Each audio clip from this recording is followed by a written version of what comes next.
我们世界各地的莲友们，还有郑博士的常驻，大家早上好，阿弥陀佛。今天借用这样一个殊胜的因缘，师父来跟各位大家报告，我们禅宗的第一代祖师达摩祖师《渡人戒牒》这一本书，来跟各位大家参考。很不容易才找到这本书。这本书呢，原来是放在金山的龙泉寺，那么大师归空以后，没有人把这个法传下去，因此就将这个渡人戒牒呢，藏在寺院里头，在大殿上面东北角的一个梁柱里头，67年了。那么那个时候呢，马祖禅师因为要修这个梁柱，捡到了这个戒牒，里面的内容如果要讲的话，可能要很长时间。今天师父把他的重点缩短给大家说明白。我们都知道达摩祖师是禅宗的祖师，他不着相啊，不贪求，对外在能够看破，而且完全断然的放下，这是达摩祖师的心性，就无挂无碍，清净非常自在。但是他在这本书里面一再的强调，我们一个人如果要往生的时候，一定要有家属集中在旁边，一心念南无阿弥陀佛，送他最后一程，让他的神识不会慌乱，不会紧张，不会受到魔障前来障碍。因为我们有天魔啊，有冤亲债主的魔啊，还有病魔啊，还有死魔啊，种种的魔障都会前来障碍。这时候你六神无主啊，往往我们要提起正念很难很难。但是他听到名号的时候，佛光直接就普照，这些冤亲债主就远离了。远离以后呢，他不会紧张，不会害怕。你看达摩祖师这么伟大的修行成就者哦，但是他交代我们每一个人在临命终的时候，一定有很多很多的障碍。这个时候唯独赶紧念佛号，南无阿弥陀佛，一心念佛，佛号里面的无量光明会来普照临命中人呢，这样你就会身心自在，能够安排自己，再加上家属在旁边帮他念佛，而且不能哭哭啼啼哦，你的哭哭啼啼，他神识会慌乱，会受到干扰，会受到很大的障碍，一定要了解这个道理。这一本书里头还有介绍，碰到什么情况是属于天堂的，什么情形可能会引导你到地狱去，种种的情况，下一次有机会师父一定会详细给大家报告。今天呢，我们知道达摩祖师他教我们要觉悟本性真如体啊，我们一定要明白我们的本性是真如，真如就是我们的佛性，跟佛性的本体是一模一样的。佛有的，我们众生也有，但是我们呢，就是被贪求啊、计较啊、嗔恨啊、执着的习性掩盖住了，所以我们的本性呢就显露不开来。你因为贪求心污染了，而造成了烦恼不断。他说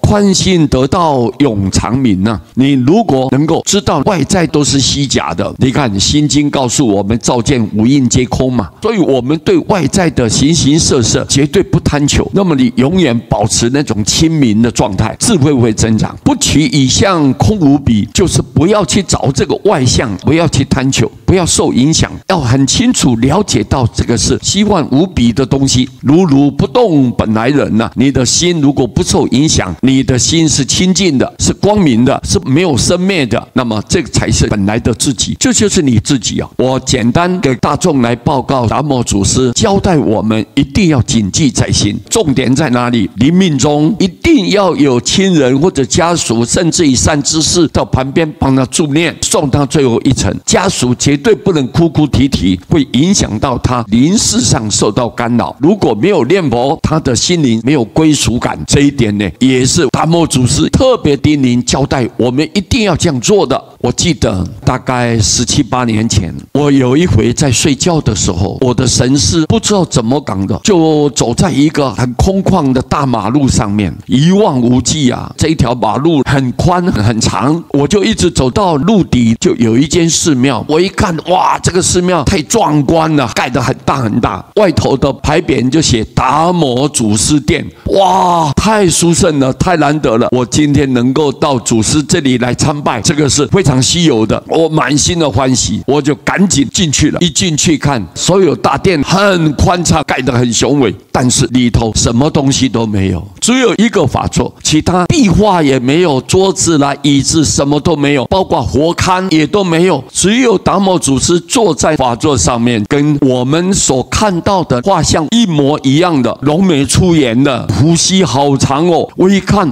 哎呀，这就是达摩祖师啊，真的是他本人啊，非常的欢喜啊。我就赶紧说，弟子广兴今天很荣幸能够拜见达摩祖师，我三生有幸啊，很开心。我今天要至诚恳切的向祖师来顶礼三拜。我就说，弟子广兴向达摩祖师第一拜，我叩头顶礼，啪就跪下去。跪了以后，我就想说，达摩祖师这么庄严，我应该多看一眼吧。结果我就偷偷的往上瞄了一下，没想到啊，达摩祖师很慈悲的，非常谦卑，非常客气的给我回礼啊。他双手合十，做得非常的笔直端正，身体就往前倾，这样给我回礼。我心里就暗暗的想说，哎呀，祖师你不要这么动作啦，我是一个凡夫众生呢，是一个小沙弥，我不值得你这样子给我回礼，这会折损我的福报，你不要这样做的，你不要这样做的。我有偷偷的头抬起来，他笑一笑，这样。第二次我又说，弟子广兴向达摩祖师第二拜，啪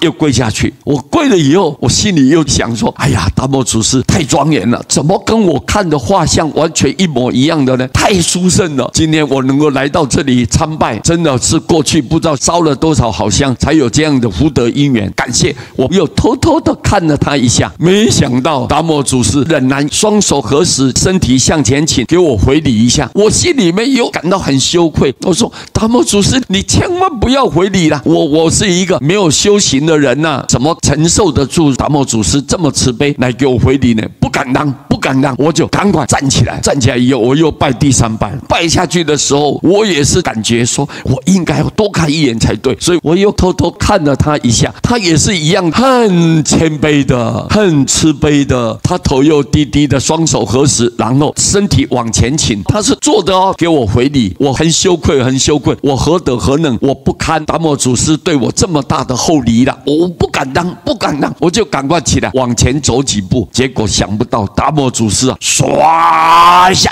飞到空中。要走之前，他回过头来跟我讲：“你以后一定以度化众生为主要课题，你要谨记在心。”我说：“是的，我一切依教奉行。”感谢达摩祖师，感谢达摩祖师。我讲完了，唰一下子。他飞走了，不见了。你看达摩祖师殿里面没有一点装潢啊，什么桌子椅子啦，什么雕龙画像啦，完全没有，连包括佛龛也都没有，完全没有，只有他一个人坐在那个法座，用水泥做的一个法座上面。各位，你看他不着相，不着这些外在的，你怎么诽谤他，他如如不动；你怎么称赞他，他如如不动。他是这么一个得道的高僧，有修有证、有德有恨的高僧。他在渡人戒典里面一再的告诉我们，临命中一定要念佛，一定要念佛。哎呀，我们修净土法门的人啊，看了以后感应道交啊，哎呀，我们才知道祖师他了解众生的根基。这个时候，你靠你自己本身的力量，你的修为功德力，你没有办法有所保障。最后一定要好好的念佛。你看达摩祖师也这么一再叮咛吩咐交代我们，这就是我们末法年代当中的众生唯一能够依靠的方法。听了这个公案，你们觉得怎么样啊？有没有精彩？各位，达摩祖师实在太慈悲了，太慈悲了。他的修为不需要这些外在的东西，他要走就走，要来就来，来去自如。但是他最后为了要让众生有所依靠，不要堕落在恶道受苦，因此他把渡人戒典留下来。师父看到这本书，满心的欢喜，里头特别介绍达摩祖师最后提醒我们一定要念佛，一定要念佛。所以你看，禅是归禅没有错哦，但是最后你如何帮助所有末法年代的众生跳脱生死苦海，怎么样能够得到道业的成就？唯一最后一定要好好念佛。你看不得了的，不得了的，所以我们看了满心欢喜。今天师父利用这样一个因缘，跟各位大家转述报告这个内容，共同来分享。谢谢大家，阿弥陀佛。